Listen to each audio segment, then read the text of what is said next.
लेकिन अब हमारे बस की नहीं है। हम तो आराम से यहाँ तान दुपट्टा सोए रहे। अब अगर तुम्हारी इच्छा होए हमें अपनी द्वारिका में बुलावे की तो हमें अपनी द्वारिका में बुला लिया। तुम्हारी इच्छा होए हम यहीं परे रहे तो हम यहीं परे हैं। और अगर तुम्हारी इच्छा होए तो कोई शेर चीता भालू भेज दियो हमारो नाश्ता कर जाए। प्रेम से बोलिए जय श्री कृष्ण। आराम से सुदामा जी वहीं पर सो गए। इधर भगवान ने अपने माया को आदेश दिया। माया ने सुदामा जी को, सोते हुए सुदामा जी को गोमती के किनारे से द्वारिका में पहुंचा दिया। बोले द्वारिका नाथ की जय हो। सुदामा जी द्वारिका पहुंच गए। जब सुदामा जी द्वारिका पहुंचे तो वहां पर चारों तरफ जोर जोर से जयकारे लग रहे थे गोविंद के, द्वारिका नाथ के। जयकारे की आवाज सुन के जग गए, नींद खुल गई। चारों तरफ देखते हैं सोने चांदी के महल खड़े हैं। कोई किसी से बात नहीं कर रहा है, सभी द्वारपाल हाथ में अस्त्र शस्त्र लेकर चुपचाप खड़े हैं। अब सुदामा जी सोच रहे कि हम कहाँ आ गए भाई। हम तो सो रहे थे आराम से गोमती के किनारे, लेकिन ये सोने चांदी के महल चारों तरफ दिख रहे हैं। और हमने तो सुना है कि सोने के महल तो सिर्फ स्वर्ग में हुए। कहीं सच में ऐसा तो नहीं हो गया कि कोई शेर चीता भालू आया और हमें मार गया, हम मर के स्वर्ग में आ गए हों। बेचारी अब इस समय सुदामा जी को अपनी पंडितानी की याद आ रही है।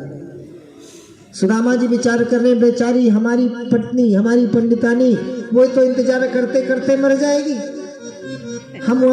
हम यहाँ बिना बताए मर गए। तभी सुदामा जी के मन में विचार आया कि द्वारपाल खड़े हैं, इनसे चलकर पूछते हैं। सुदामा जी द्वारपालों के पास गए। और आज भगवान के जो द्वारपाल है ना, सुदामा जी का कोई निरादर नहीं किया है। द्वारपालों ने सुदामा जी को देखते ही सुदामा जी के चरणों में साष्टांग दंडवत प्रणाम किया है। ब्राह्मण है ना सुदामा जी, और भगवान का दरबार ब्राह्मणों के लिए कोई रोक नहीं है। भगवान के दरबार में कभी भी किसी से बिना पूछे कभी भी जा सकते हैं भगवान के दरबार में ब्राह्मण। द्वारपालों ने सुदामा जी के चरणों में प्रणाम किया। सुदामा जी ने कहा कि भैया ये कौन सी जगह है। द्वारपालों ने बताया कि महाराज ये तो द्वारिकापुरी है। बोले द्वारिकापुरी पहुंच गए? बोले हाँ पहुंच गए। सुदामा जी ने कहा कि भाई हमारे कन्हैया ने तो हमें बुला लियो, अब कन्हैया के दर्शन भी हो जाए फिर आनंद आ जाए। सुदामा जी ने कहा भैया हमें अपने सखा कन्हैया से, कृष्ण से मिलना। सुदामा जी ने जब इतना कहा तो द्वारपालों ने कोई अपमान नहीं किया है सुदामा जी का। हाथ जोड़कर सुदामा जी से प्रार्थना की है कि महाराज वैसे तो ये द्वारका का दरबार ब्राह्मणों के लिए हमेशा बन गया। सुदामा जी को लेकर गए। एक थाली में आज बचपन की तरह भगवान ने भैया सुदामा के साथ भोजन किया। एक दिन से ज्यादा, भागवत के अनुसार एक दिन से ज्यादा सुदामा जी द्वारिका में नहीं रुके। अगले दिन वहां से निकले, प्रणाम करके विदा ली और सुदामा जी वापस आ रहे हैं। हमारी इतनी हैसियत कहाँ कि इतना बड़ा महल हम बना पाए। ऐसा लगता है हमारे जाने के बाद कोई सुदामा नाम का कोई सेठ आया, हमारी झोपड़ी तोड़ दी, हमारी ब्राह्मणी को भगा दिया और उसने यहाँ पर यह महल बना लिया। लेकिन फिर भी शंका हुई कि और बात करके देख ले। द्वारपाल से पूछा अच्छा बताओ भैया आपके वो महाराज सुदामा है कहाँ? द्वारपालों ने कहा वो तो अपने मित्र से मिलने द्वारिकापुरी गए हैं। बोले अरे द्वारिकापुरी तो हम ही गए थे भाई। बोले अच्छा आपकी महारानी है? बोले महारानी नहीं वो ब्राह्मणी है। बोले अच्छा बुलाओ। बोले आप कौन है? सुदामा जी कहे कि जाकर अपनी ब्राह्मणी से कह दो, अपनी महारानी से कह दो कि सुदामा जी आ गए। सुदामा जी कहते हैं द्वारपालों ने कहा कि महाराज सोच समझ के बोलना, ये धन संपत्ति देखकर आपसे पहले कम से कम 2500 लोग आए हैं अपने आप को सुदामा बताने, और सभी अब कारागार में बंद हैं। सोच समझ के बोलना, नहीं 26वां नंबर आपका होगा। प्रेम से बोलिए जय श्री कृष्ण। सुदामा जी कहते हैं भैया नाम तो हमारा सुदामा है, लेकिन ये संपत्ति मेरी नहीं है, या कि मैं नहीं कह रहा हूं। आप केवल अपनी महारानी को बुलाओ, मैं देख लूं वो हमारी ब्राह्मणी है कि कोई और है।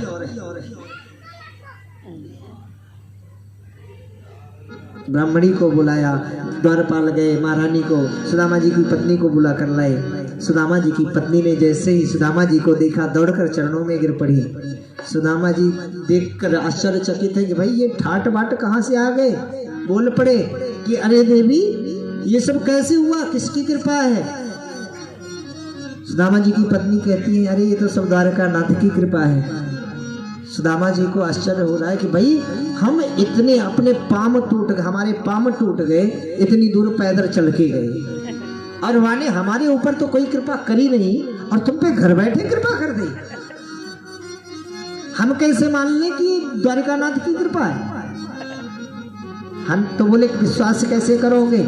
सुदामा जी ने कहा हम विश्वास तो तभी करेंगे जब वो द्वारकानाथ यहाँ स्वयं आके अपने मुख से कह दे कि ये सब कृपा वाई ने करी। प्रेम से कीर्तन किया, द्वारकानाथ प्रकट हो गए। बोले भैया सुदामा ये सब मेरे ही कृपा से हुआ है। बोले भैया एक बात बताओ, इतनी दूर हम चल के गए, हमारी हालत खराब है गई, तने हम पे तो कृपा करी नहीं, और अपनी भाभी पे कृपा घर बैठे।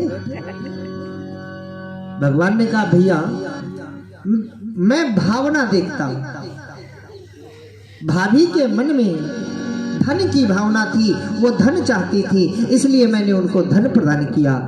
लेकिन आपके मन में धन की कोई भावना नहीं थी, आप तो सिर्फ मेरा प्रेम, मेरी भक्ति, मेरा दर्शन चाहते थे, तो मैंने आपको वो प्रदान किया है। सुदामा जी ने कहा कि ठीक है भैया, अब तैने अपनी भक्ति दे दी है, अपनो दर्शन दे दियो है, अपनो प्रेम दे दियो है, इतना ही बहुत है। अब माला लेके मैं चल रहा हूँ जंगल में, एक वृक्ष के नीचे बैठ के तेरे ही नाम को जाप करूंगा। चलने लगे। अब जब चलने लगे तो उनकी धर्म पत्नी जो है सुदामा जी की बोली अरे महाराज रुको, कहाँ जा रहे हो, हमें धन नहीं चाहिए। सुदामा जी ने कहा हमें धन नहीं चाहिए, ये सब क्या करूंगा मैं। सुदामा जी की पत्नी कहती है महाराज जब आप ही नहीं रहोगे तो ये धन का लेके मैं क्या करूंगी, हमारे सबसे बड़े धन तो आप हो, आप जहां हो वहीं हम रहेंगे। सुदामा जी की पत्नी भी चलने लगी, पीछे से द्वारिकानाथ बोल पड़े भैया बहुत हो गया, अब रुक जाओ, आप नहीं है, अब आप ये सुख भोगो।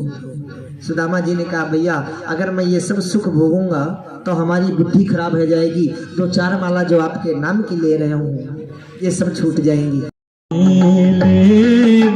सबसे हमें अब दूर जाना है, हमें अब दूर जाना।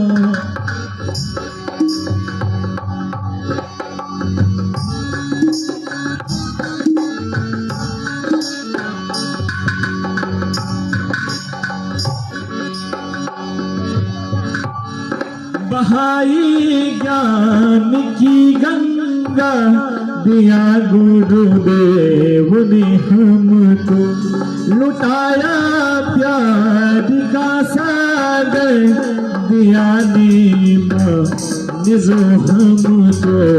हृदय को थाम के रखना उसे घूमना दिगाना गाना। विदाई ले बहे सबसे हमें अब दूर जाना है, हमें अब दूर जाना।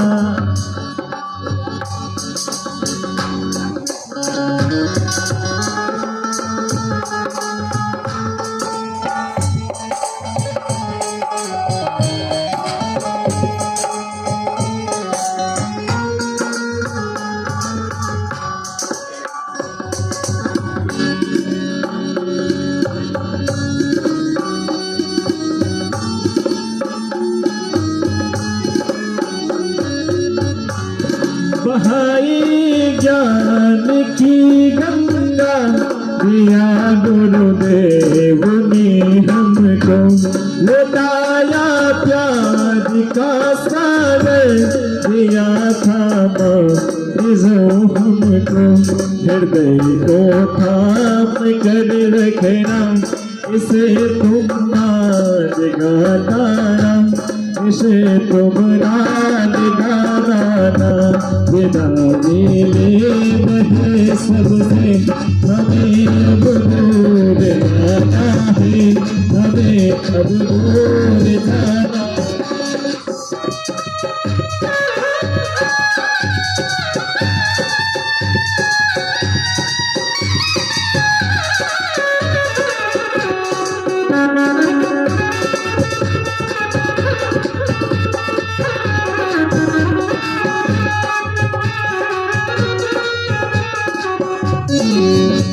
हम आए आपके दर पर सजाए थाल में देखत, किया स्वागत हमारा आप सबने खूब मिलजुल कर।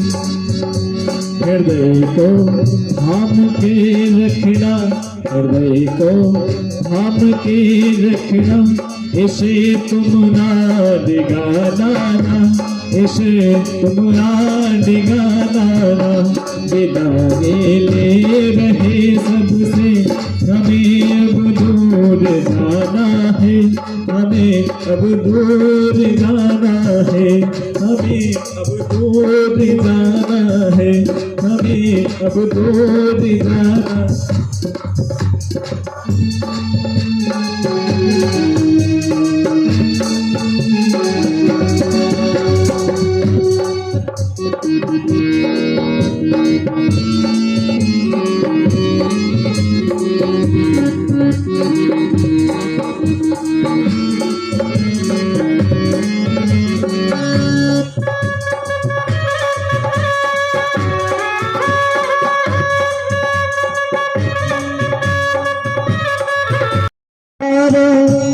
भाई बहना भाई बहना, माता पिता भाई बहना, माता पिता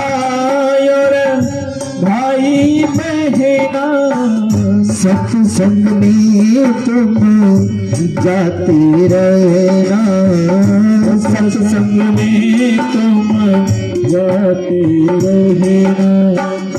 मानो सही तुमको, मानो सही तुमको बतला रहे हैं, मानो सही तुमको बतला रहे हैं।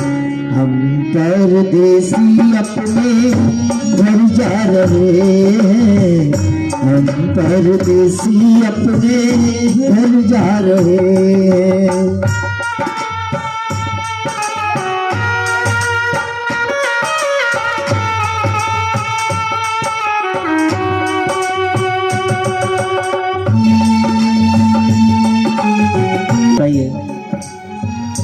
आप सभी फिर से बुलाएंगे या नहीं बुलाएंगे? अग्रवाल जी बुलाएंगे? कृपा